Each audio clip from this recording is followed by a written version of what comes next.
placer estar aquí. ¿Cuál es la opinión del PRO, básicamente? Usted, digamos, es representante, miembro del PRO dentro de Juntos por el Cambio, sobre el tema de las PASO.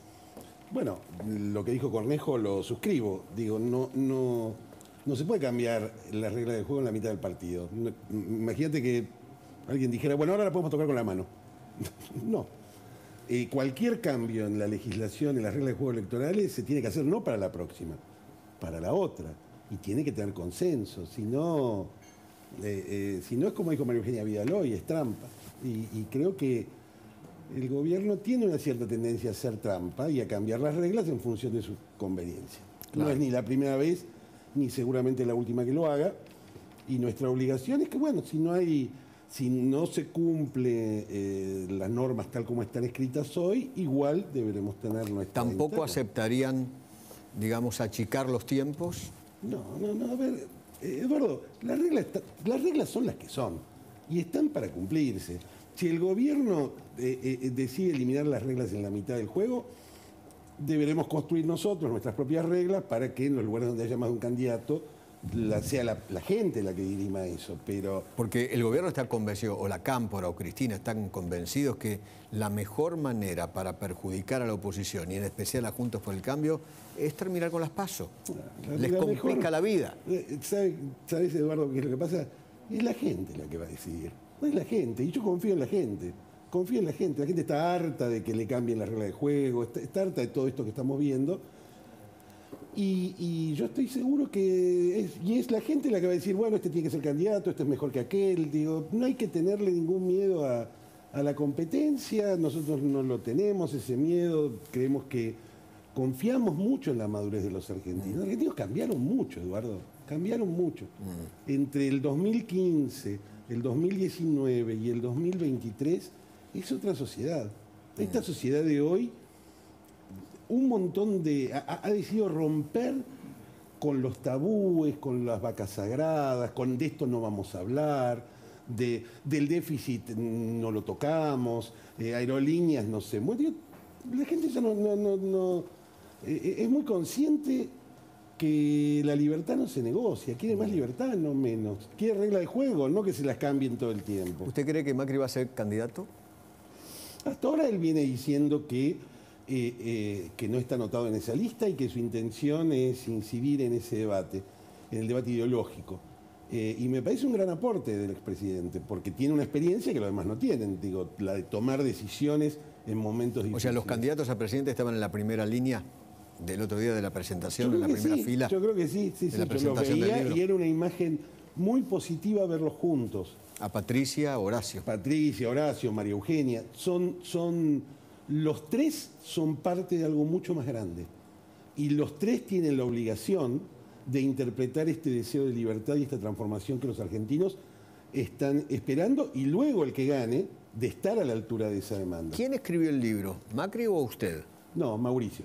Mauricio escribió el libro, yo hice el viejo trabajo que hacía antes de meterme en la política. Editor. Durante 20 años fui editor de libros y como hice con Primer Tiempo, aquí en Para Qué él me convocó para ayudarlo, para ayudarlo a porque vio que el mito popular es Macri no lo escribió, esto no lo escribe. Antes era, pero se lo escribió a Beluto, Macri no puede ser presidente de un club de fútbol, Macri no puede ser jefe de gobierno, porque Macri no puede. Y yo te digo, Leandro Alem fundó el radicalismo a finales del siglo XIX. No llegó él a presidente, hubo que esperar a Irigoyen. Perón, el peronismo en 1945, en el siglo XX. Macri, el PRO en el siglo XXI. Este hombre está jugando en esa liga. Es una liga, no hay otros en la historia que hayan creado un partido político, que hayan presentado elecciones, que hayan perdido, que hayan seguido, que ganaran. Y yo creo que esa experiencia, que es la que él ha volcado sobre su libro y quiso volcar en su libro, me parece extraordinaria. Me parece extraordinario que él quiera compartir cómo construyó su liderazgo, cuáles fueron las dificultades que tuvo, cómo las resolvió, qué aprendió. A mí me parece un libro de una extraordinaria humildad, en cierto modo, y creo que es importante que quienes quieran embarcarse en la aventura de gobernar la Argentina, lo lean. Los candidatos, por ejemplo, María Eugenia, Horacio, yo creo que Bullrich. Un poco en la cabeza de él está que esa experiencia sirva para los que quieran pelear. Porque no es fácil. Yo acompaño al presidente del gobierno. No es fácil. Uno llega cargado de ilusiones, cargado de expectativas, y mover el elefante gigantesco, esa montaña de elefantes que es el Estado argentino, implicó en aquel momento y en el próximo va a implicar mucho más una participación muy activa de la sociedad. Pues es la sociedad la que nos va a decir, para allá, tenemos que ir para allá. Sí. Y ojo con quedarse a mitad de camino, porque no los vamos a perdonar. ¿Es cierto que está filmando, no sé si una serie, una película? Creo que hay un proyecto, pero no es de él, creo que hay un proyecto de un documental o algo. Un documental, un documental. ¿Vio la película 1985? La vi. ¿Qué le pareció? Tengo algunas observaciones, más allá de lo cinematográfico. La principal es que omite un debate que hubo en ese momento, un poco ridiculizando al ministro del Interior de aquel momento. A Trócoli. Lo matan en la película. Mira, yo creo, hace mucho tiempo que creo que en la Argentina hubo un solo demonio, y ese demonio fue la violencia política. Ese demonio tuvo muchas caras. La de los montoneros es una, la de la ERP es otra, la de la represión ilegal fue otra. Y yo creo que eso que se estaba discutiendo, vos sabés que en 1985 el libro más leído es uno que escribió Pablo Giussani, que se llamaba Montoneros, la soberbia armada. El título ya te dice todo. Claro. Yo creo que lo que pasó, lo bueno que pasó con el juicio de las juntas, fue haber hecho justicia, sin dudas, con las víctimas de la represión. Pero hubo una historia que quedó silenciada. Para mí la película no se reivindica como debería reivindicarse Alfonsín. No, yo creo que porque sin Alfonsín no hubiera habido. Sí, y Alfonsín cuando asumió, dictó 2 decretos, vos recordarás. En uno de los decretos, el primero de ellos creo que fue el 156 o 157, Alfonsín manda a juzgar a las cúpulas de los montoneros y del ERP que estaban vivas en ese momento por los desastres y los crímenes que habían cometido contra la democracia. Y en el decreto siguiente establece el mecanismo institucional para que si los militares no eran capaces de juzgarse a sí mismos, los juzgara la Cámara Federal. Esa otra parte de la historia, la del terrorismo, la de los crímenes del terrorismo, quedó omitida en la película y en la historia. Y lo que yo, afortunadamente, muchos periodistas, yo contribuí con muchos de ellos en mi trabajo como editor, Tata Joffre, Seferino Reato y muchísimos. Escribieron grandes libros sobre la década del 70, grandes libros. Que de algún modo, porque ¿sabes lo que le pasaba a la gente o le pasa a la gente? Sobre todo a los que tienen mi edad o son un poco mayores, que lo vivimos esa época. Yo me acuerdo mamá diciéndome cuando iba a la escuela, ojo si ves un paquete que puede ser una bomba. Entonces, la historia es completa y está llena de dolores. La historia hay que verla con los 2 ojos, pero desgraciadamente durante muchísimos años la historia se contó con un solo ojo. Así es. Con el ojo izquierdo. Yo me he trabajado siempre desde la actividad privada como editor. Produje un documental que tal vez hayas visto con Graciela Fernández Mejide y Héctor Leis, que se llama El Diálogo. Sí, claro. El diálogo entre una... Donde cuentan por primera vez que inventaron el número de 30.000 desaparecidos. Claro. Héctor Leis, que era un cientista político ya fallecido, exiliado en Brasil, que tuvimos la oportunidad de filmar. Lo muchas veces con él. Héctor tenía... Está en YouTube, lo pueden ver cuando lo buscan, El Diálogo, Graciela Fernández Mejide, Héctor Leis. Héctor Leis fue el primer montonero que yo conocí que se arrepintió, que pidió perdón. No es mucho, pero es un paso enorme, enorme, porque hay muchas víctimas, hay mucha gente que llora todavía a sus familiares, en algunos casos de las fuerzas de seguridad, en algunos casos militares, en otros casos civiles, en otros casos niños. Pablo, vuelvo un segundo a 1985. Dale. Yo conozco bien la película, mi hija fue una de las asistentes de dirección. Esto es ficción pura, digamos. ¿Ustedes por qué le reprochan no haber tomado una parte u otra de la historia? No, yo no le... Mira, es buena tu pregunta. No, yo no le reprocho a la película... Ficción pura no es. Está tomado de en hechos reales, pero está ficcionado. No, está bien, bueno. Es una ficción, ellos dicen que es una ficción basada en hechos reales y tienen todo el derecho del mundo a hacer el reporte que quieran. Ahora, como espectador y habiendo vivido esa historia, yo ya era un chico de 19 años cuando fue el juicio a las juntas, y lo recuerdo perfectamente,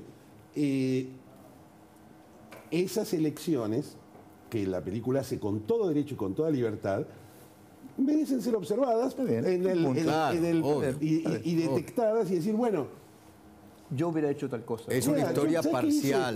¿Sabes qué hice después de ver la película en casa? La vi el viernes pasado. Busqué el documental Nunca Más que hizo la CONADEP Claro. y que emitió sin cortes, en una época que eso era un exotismo, en 1984, donde por primera vez se vieron en la televisión abierta los testimonios de las víctimas de la represión. Y donde está extraído ese fragmento de Antonio Trócoli, Claro. que cuando, ¿sabes qué me pasó? A diferencia de lo que le pasa a la mujer extranjera en la película, cuando yo lo escuché dije, estoy completamente de acuerdo. Lo que dice Trócoli tiene razón. Si no hubiera habido en la Argentina la expresión salvaje del terrorismo que tuvimos de finales de los 60, la historia hubiera sido otra. ¿Y el rol del peronismo en la película? Sí. Bueno, No aparece, no. celebro, Eduardo, que del debate que la película generó. Eso es genial. Celebro que quienes la Eso vean es digan, genial. empiecen a bucear A ver qué en pasó. más información, Claro. en buscar más testimonios, porque afortunadamente están publicados, están todos disponibles. Basta Claro. tener la inquietud y la curiosidad y poder ir armando esa memoria, esa verdad y esa justicia que tiene que incluir a todos, no solo a uno, como decimos. Pero no es una forma de adoctrinamiento. Pensemos que el presidente presentó la película con chicos de colegio y uno de los que hizo la parte de investigación histórica para la película es un funcionario kirchnerista.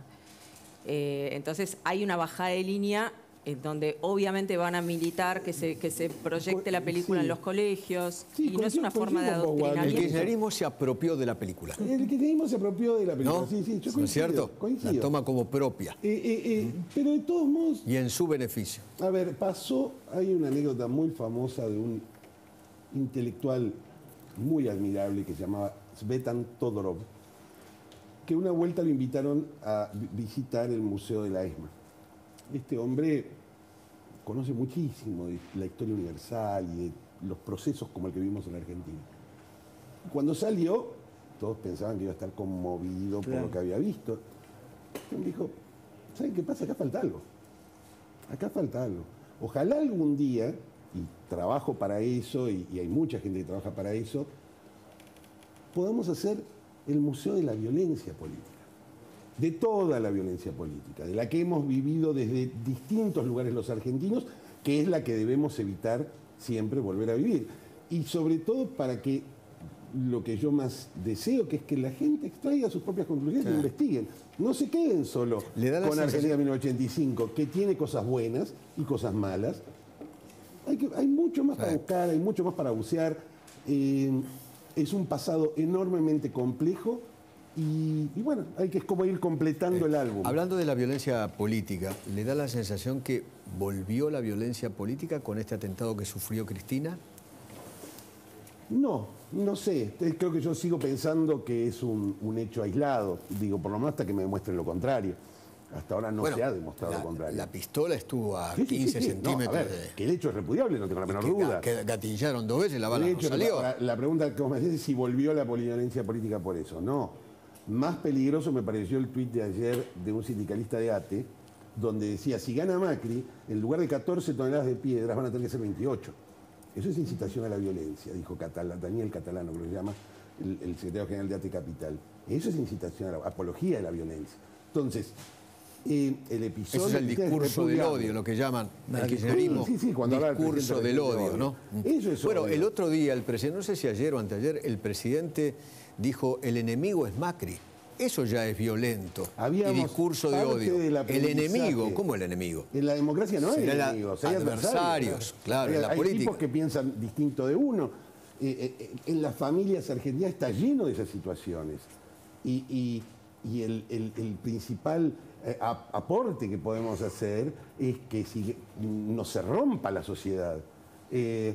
Yo creo que el peligro de la violencia, precisamente uniendo los dos temas, porque la condena a la violencia política en la Argentina no fue completa, el problema es que la violencia puede estar ahí, puede estar ahí de cualquier lado y por cualquier motivo. Es que el gobierno está Hoy contabas que no, la UOCRA se estaban agarrando los tiros. Sí, a los tiros en San Nicolás. Pero digo, el gobierno está convencido, el kirchnerismo está convencido que los violentos, ese arma y esas balas las puso Macri. Sí, bueno, es una infamia. Es el relato de la infamia del kirchnerismo que conocemos hace tantos años. No, nosotros no hacemos eso. No hacemos eso. Hasta nos criticaban por nuestros buenos modales. Digo, porque somos gente educada. No entendemos que la violencia forme parte de la política. Queremos cambiar la Argentina. Te diría que la queremos cambiar de punta a punta. Pero nunca lo vamos a hacer con la violencia. Nunca. No está en nuestro ADN. Lo hacemos a través de ganar elecciones, lo hacemos a través de gobernar mejor la próxima vez, lo haremos a través de muchas otras cosas, pero nunca a través de la violencia. La violencia en la Argentina le costó mucho dolor a muchísima gente de todas las ideologías imaginables. Coincido con usted. Gracias, Pablo. Edu, ¿sí? una cosita, porque se acaba de sancionar la ley que prorroga las asignaciones específicas para la cultura hace un par de horas en el Senado.